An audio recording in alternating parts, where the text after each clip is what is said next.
when it comes to Zion, Zion's been unfortunately riddled with injuries in his early NBA career. And Kevin and I were talking about this before we even started recording.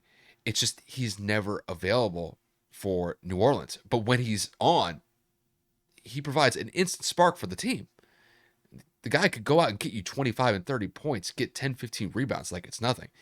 But the guy is just never available. Kev, you were saying Brandon Ingram and Zion Williamson have only played a combined amount of 12 games this season. That just kind of goes to show. Together, like on the floor together. That's crazy.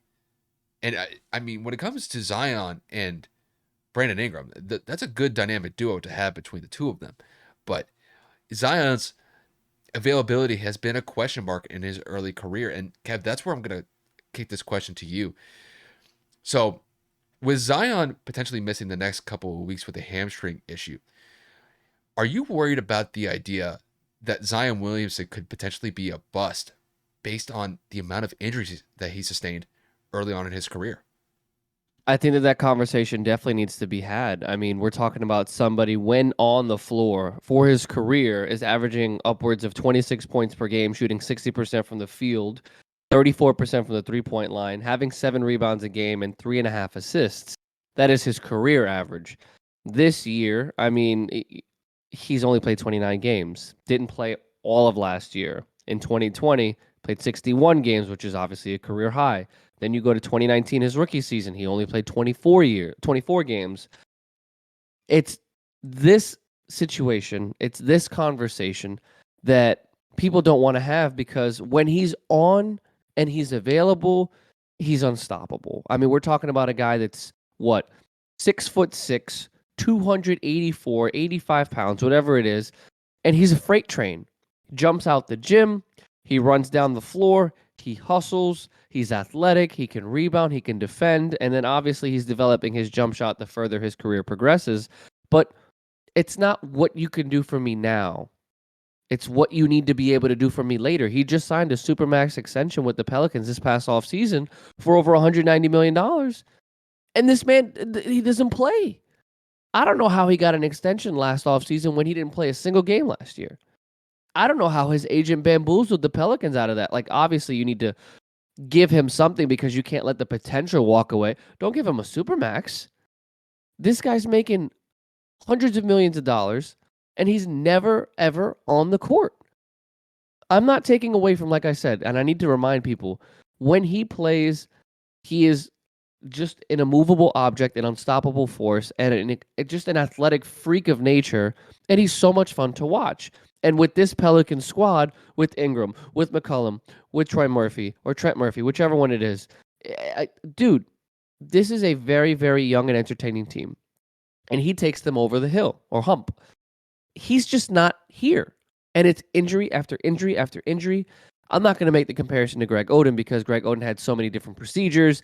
He wasn't as dominant as a Zion Williamson, but we're talking about a number 1 overall pick, a big with a multitude of injuries in his already early career, and he's just, it's unfortunate, man. It's situations like this where you have to have conversations like, is he technically a bust? He's averaging I think 28 and a half games a season in 4 years in the NBA.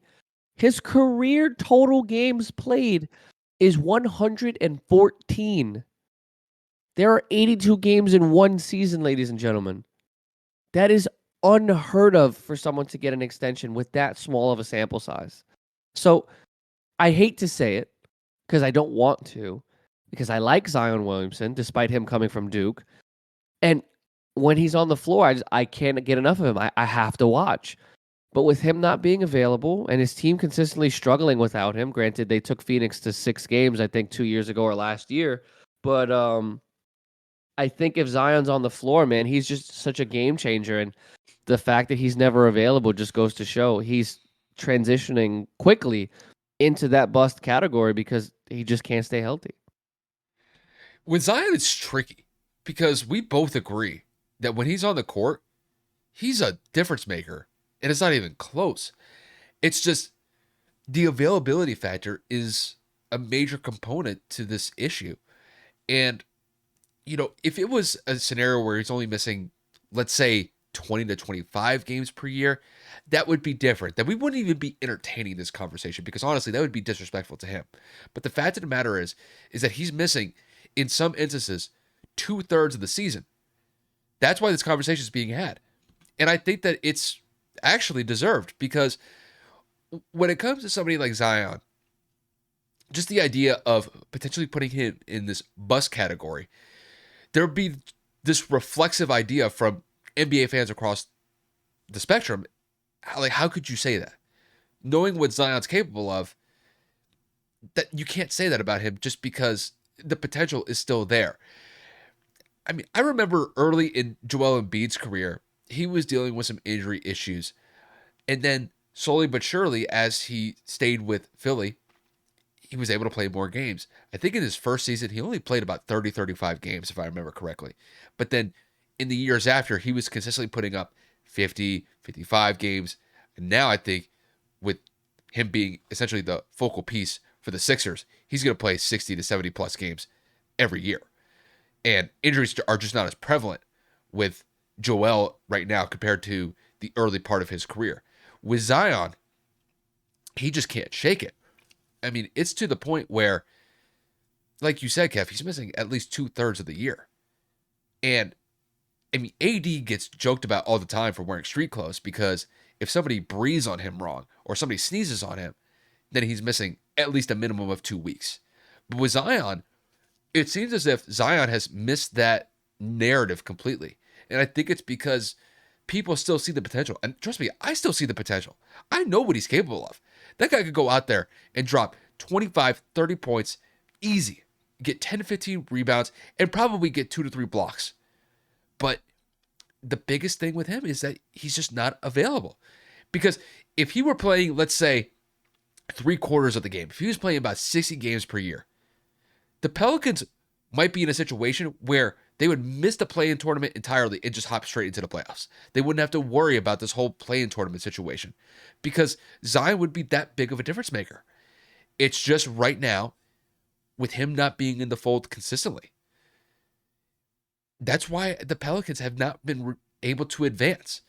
And the Pelicans have some good players. They have good depth, but they need their star to be out there on the court more often. And unfortunately for him, he just can't stay healthy. So it's unfortunate that Kevin and I are having this conversation because we get no satisfaction in bringing this up.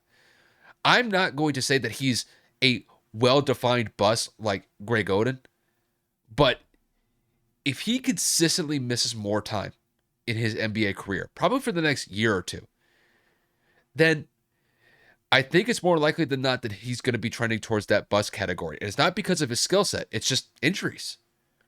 And that's a bad way to look at somebody's career. I fully understand that, but it's the truth. Availability is the best ability. And unfortunately for Zion, he hasn't been able to do that because I would love to see him out there on the court more often than not. But unfortunately, that's just not the case. So I would say he's not a bust yet, but he's definitely on the pathway to being one.